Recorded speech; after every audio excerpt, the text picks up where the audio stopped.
मेरा शिष्य होकर एक जलेबी के लिए नरक की ओर जा रहा था। और मतलब गुरुदेव को पता था कि अंत समय में उसकी वृत्ति, उसकी बुद्धि जलेबी में अटक गई। जय राधा माधव। गुरुदेव ने अगर आपकी तरफ कृपा भरी दृष्टि से एक बार देख लिया, उन्होंने मन में संकल्प मात्र भी कर लिया कि आपको भगवत प्राप्ति करानी है, आपको ठाकुर जी के श्री चरणों में ले जाकर बिठा देना है, तो समझ लीजिए आपका काम तो हो ही गया। गुरुजन किसी भी लीला से, किसी भी प्रकार से आपको भगवत प्राप्ति करा सकते हैं। आज एक बड़ा ही विचित्र चरित्र हम सुनने वाले हैं, जिसमें कैसे गुरुदेव ने जलेबी खिलाकर अंत समय में मरने के बाद अपने मुर्दे शिष्य को भगवत प्राप्ति करा दी। तो आइए सुनते हैं। तो बात ऐसी है कि गुरुदेव, जिनका नाम हुआ है पूज्य पंडित कविराज गोपीनाथ जी महाराज, एक बार वो अपने नेपाली शिष्य के साथ, वो सुबह 3 बजे के आसपास उन्होंने अपने शिष्य को उठाया और उनको कहा कि मतलब देखिए गुरुदेव कैसे विचित्र लीला करते हैं। अपने नेपाली शिष्य को उन्होंने कहा कि कहीं से जलेबी का इंतजाम करो। अब शिष्य ने कहा कि सुबह 3 बजे जलेबी कहां से, मतलब दुकानें खुलेगी भी तो सुबह 6 बजे के आसपास।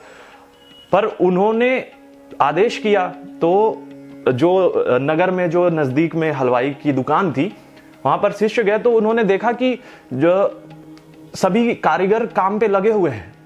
और मतलब ऐसा है कि सुबह 6 बजे खुलने वाली दुकान उस दिन 3 बजे रात में या 3 बजे भोर में ही वह दुकान खुल चुकी थी। तो उन्होंने जलेबी का इंतजाम कर दिया उनके नेपाली शिष्य ने। और मतलब चौंकाने वाली बात यह थी कि किसी को पता ही नहीं था वहां पे कि सुबह के 3 बज रहे हैं। ऐसी लीला, गुरुदेव की लीला अलग होती है बहुत। तो वो जलेबी लेके आए और उन्होंने गुरुदेव को बोला कि ये लीजिए। वहां के हलवाई वगैरह, उनको कुछ ज्ञात ही नहीं था कि क्या समय हो रहा है। उनको ऐसा लगा कि वो समय हो चुका है जिस समय वो अपने काम में लगते हैं, कारीगर वगैरह। तो उनको ऐसी लीला करी गुरुदेव ने। तो वो जलेबी लेकर जब गए अपने गुरुदेव के पास, तो गुरुदेव ने कहा कि आओ चलो। तो उन्होंने बोला कहाँ गुरुदेव? तो बोले कि आओ बस चलो मेरे साथ। तो वो अपने शिष्य को लेकर और एक नदी के किनारे पहुंचे। अब शिष्य भी समझ नहीं पा रहा था कि ये गुरुदेव कैसी लीला कर रहे हैं। ये क्या इच्छा हुई गुरुदेव को कि सुबह 3 बजे उनको जलेबी खाने की इच्छा हो गई। कई बार हम समझ नहीं पाते हैं गुरुदेव की लीला। हम अपनी छोटी बुद्धि से, बिल्कुल मतलब वही मानवीय बुद्धि होती है हमारी, तो हम समझ नहीं पाते कि गुरुदेव क्या लीला कर रहे हैं। तो हुआ ये कि एक नदी के किनारे लेकर वो अपने नेपाली शिष्य को पहुंचे, पंडित कविराज गोपीनाथ जी महाराज। इसके बाद जो दृश्य था वो चौंकाने वाला था। एक मुर्दा, उसमें से बदबू आ रही थी। वो लाश बहते हुए नदी के, मतलब नदी के बहाव के साथ वो लाश आ रही थी। तो गुरुदेव ने क्या किया, ऐसे पकड़ के और उस लाश को ऐसे किनारे लाए और उसके मुंह में वो गर्मा गर्म जलेबी जो बनवा के मंगाया था उन्होंने, उसके मुंह में डाल दिया, ठूस दिया और बोला मेरा शिष्य होकर एक जलेबी के लिए नरक की ओर जा रहा था।